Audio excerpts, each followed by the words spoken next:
কৃষক আন্দোলনের মতো রাস্তায় ছেড়ে নিয়ে যাব, বাতাসা নিয়ে যাব, পানি নিয়ে যাব, মেডিসিন নিয়ে যাব।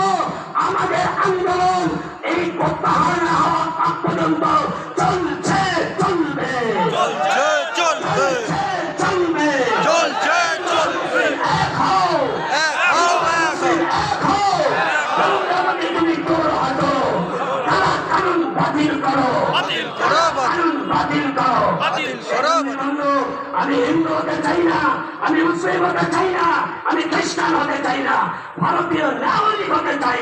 ভারতীয় নাগরিক হয়ে আমরা ভারতের আইনকে সম্মান জানিয়ে যারা হিন্দুদের, যারা মুসলমানদের, যারা শিখদের, যারা ইসাইদের, যারা বৌদ্ধদের আজ মনে করছেন হিন্দু ভাইরা, আপনারা জানেন যেখানে রাম মন্দির তৈরি হয়েছে, ইতিহাস আমরা জানি, ইতিহাস আমরা পড়তে পারি, সেই রাম মন্দির তৈরি করতে গিয়ে